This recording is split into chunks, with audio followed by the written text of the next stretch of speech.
Bismillahirrahmanirrahim. Assalamualaikum warahmatullahi wabarakatuh.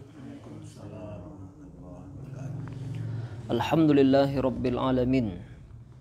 Wassalatu wassalamu ala ashrafil anbiya'i wal mursalin wa ala alihi wa ashabihi wa man tabi'ahum bi ihsanin ila yaumiddin. Allahumma inna nas'aluka ilman nafi'a wa rizqan thayyiba wa amalam mutaqabbala. Papa, Mama, Abang, Saskia dan para penonton dimanapun berada, sebagaimana yang telah kita kisahkan pada pertemuan yang lalu, bahwa di antara tanda mencintai Nabi Sallallahu Alaihi Wasallam adalah menerima segala perintah Nabi dan menjauhi segala apa yang dilarang oleh Rasulullah. Dan ini tidak mengherankan bahwa jika orang mencintai seseorang, maka dia pasti melakukan apa yang disenangi oleh orang tersebut. Dan dia pasti tidak akan melakukan apa yang dibenci oleh orang itu. Maka inilah bagaimana ketika turun perpindahan arah kiblat dari Baitul Maqdis menuju Ka'bah Al-Musyarrafah, Bani Salamah yang sedang melakukan sholat asar dalam keadaan ruku' diserukan ketika itu bahwa sudah berpindah kiblat ke Ka'bah dalam keadaan ruku' itu tanpa ada lagi pertanyaan, langsung mereka arahkan badan mereka ke Ka'bah di kota Mekah Al-Mukarramah. Begitu kecintaan para sahabat kepada Rasulullah sallallahu alaihi wasallam. Di antara gambaran bagaimana patuhnya para sahabat adalah ketika para sahabat menumpahkan panci-panci yang penuh dengan keledai yang sedang mereka masak ketika terdengar seruan pengharaman daging tersebut. Di dalam sebuah hadis disampaikan kepada kita oleh Anas bin Malik, diriwayatkan oleh Imam Al-Bukhari, bahwa Rasulullah SAW kedatangan seseorang yang bertanya kepada Nabi. Apa pertanyaannya? Nabi, apakah keledai itu boleh dimakan?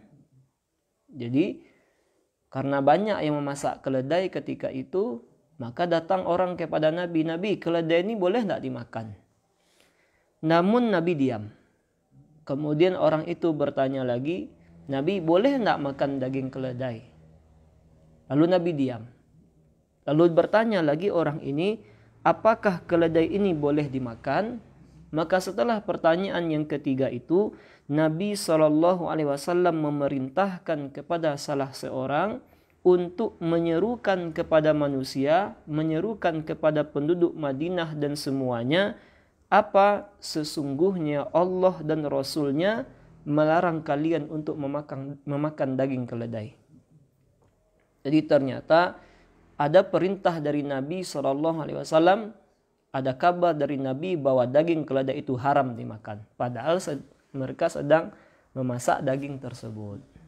Apa yang terjadi ketika datang seruan bahwa Nabi SAW melarang mereka untuk memakan daging keledai, serta merta panci-panci yang sedang dimasak dimatikan. Di apinya dimatikan, padahal saat itu sedang mendidih penuh dengan daging. Mereka tidak berfikir karena kecintaannya yang sejati terhadap Nabi SAW, tidak mencari-cari alasan lagi atau tidak mencari kesempatan, tanggung Nabi yang sudah dimasak ke mubazir, biarlah dimakan juga, tidak ada. Atau mencari keringanan, tidak ada. Untuk mencicipinya sedikit pun tidak ada. Mereka tumpahkan semua daging-daging tersebut. Dan ini juga tidak satu kisah seperti ini, juga ada ketika diharamkannya khamar. Ketika level pengharaman adalah level terakhir, di mana kalau awal-awal khamar itu masih boleh, ada manfaatnya, ada pula mudaratnya. Kemudian ada pula ayat yang menjelaskan tentang engkau tidak boleh mendekati solat sedangkan engkau dalam keadaan mabuk. Artinya fase-fase tersebut khamar masih dihalalkan. Sampai kemudian turun di dalam surah Al-Maidah di mana Allah Subhanahu wa taala mengharamkan khamar 100%. Maka ketika khamar diharamkan, itu semua bejana-bejana, apapun gelas dan semacamnya yang berisi khamar itu dibuang oleh sahabat-sahabat Nabi SAW. Sampai diceritakan tanah-tanah kota Madinah itu penuh dengan khamar. Nah, begitu mereka patuh dan taat kepada Rasul Sallallahu Alaihi Wasallam. Di antara bentuknya juga adalah para wanita. Kalau mungkin tadi laki-laki yang banyak minum khamar, minuman keras, para wanita pun demikian di zaman Nabi. Para sahabiat itu melepaskan gelangnya setelah mendengar ancaman Rasul Sallallahu Alaihi Wasallam. Di bergelang-gelang itu juga ada para sahabiat dulu. Bagaimana kisahnya? Itu diceritakan oleh Abdullah bin Amr. Semoga Allah meridhoi keduanya. Dia berkata, sesungguhnya ada wanita yang datang kepada Nabi SAW, di mana wanita tersebut membawa anaknya, dan di tangan wanita itu terdapat 2 gelang emas yang tebal.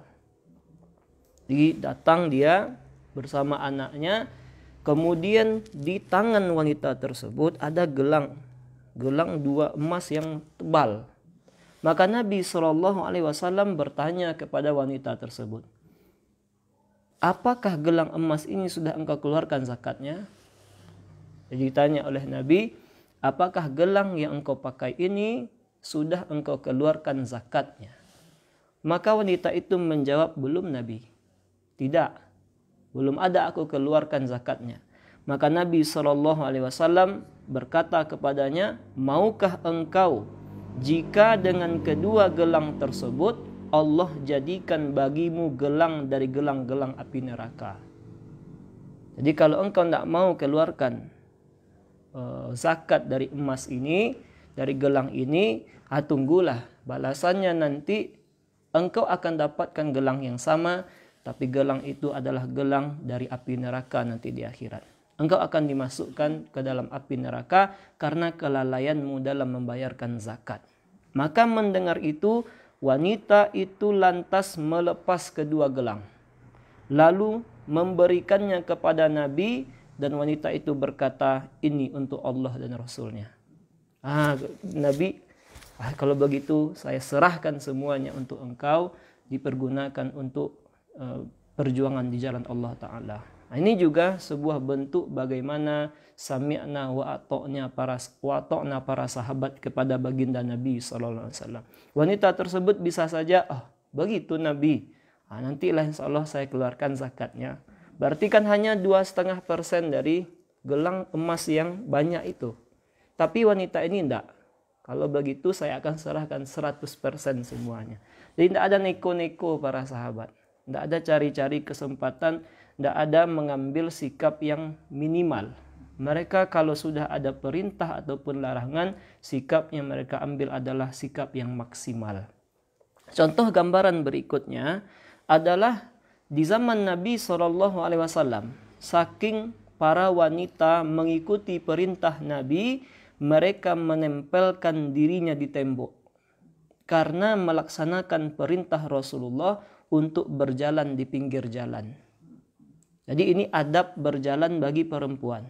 Di dalam berjalan pun ada adab yang disampaikan oleh Nabi SAW. Nah, jadi jangan dikira bahwa wanita mukminah yang benar-benar ingin menjalankan perintah Nabi SAW adalah perkara yang jarang-jarang terjadi. Tidak. Tapi mereka yang hidup di zaman Nabi adalah mereka yang mengetahui segala perihal perintah Nabi dan mereka lakukan itu. Contohnya adalah sebuah cerita yang disampaikan oleh Abu Usaid Al-Ansari, diriwayatkan oleh Imam Abu Daud dalam kitab sunannya, bahwa ada orang yang mendengar Nabi SAW keluar dari masjid.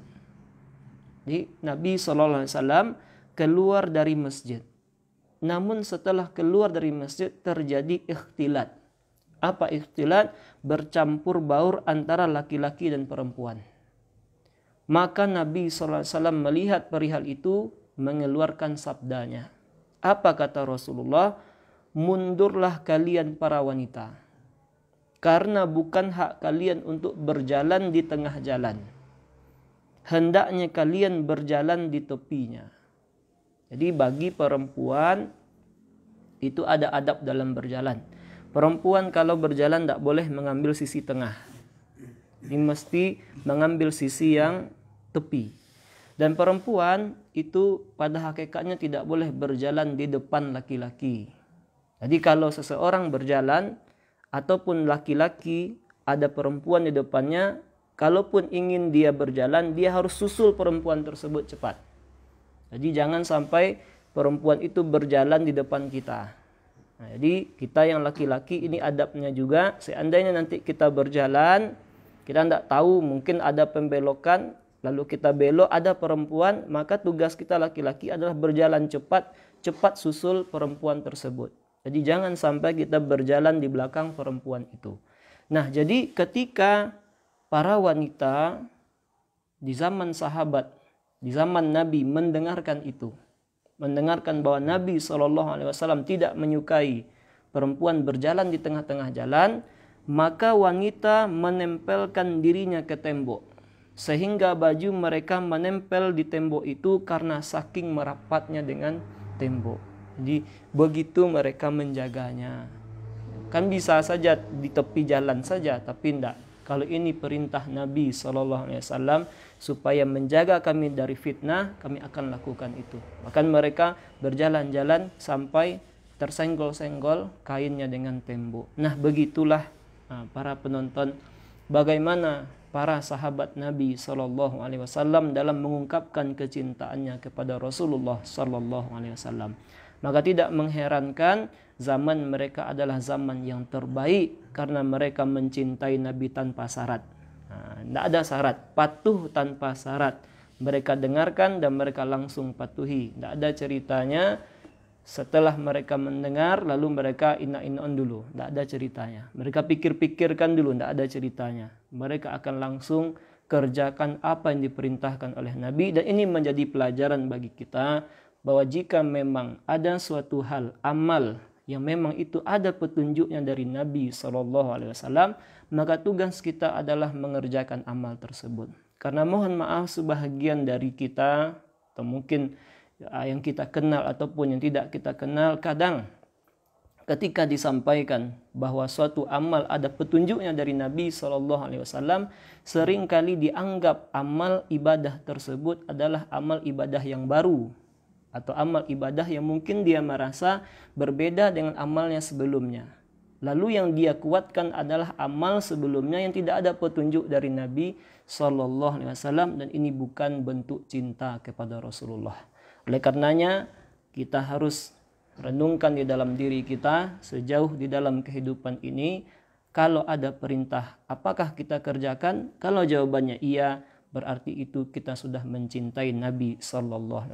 Tapi kalau masih banyak pertimbangan-pertimbangan, banyak cari keringanan-keringanan, banyak cari kesempatan-kesempatan, oh itu kan tidak wajib, oh itu kan tidak begitu, berarti cinta kita perlu dipertanyakan kepada Nabi SAW. Demikianlah bahasan kita pada subuh kali ini. Terima kasih banyak kepada Papa, Mama, Abang, Saskia, dan para penonton dimanapun berada. Apa tanda cinta kepada Rasulullah berikutnya? Insya Allah akan kita sambung pada pertemuan yang lain. Kita tutup dengan doa kafaratul majelis. Subhanakallahumma bihamdik, asyhadu an la ilaha illa anta, astaghfiruka wa atubu ilaik. Assalamualaikum warahmatullahi wabarakatuh.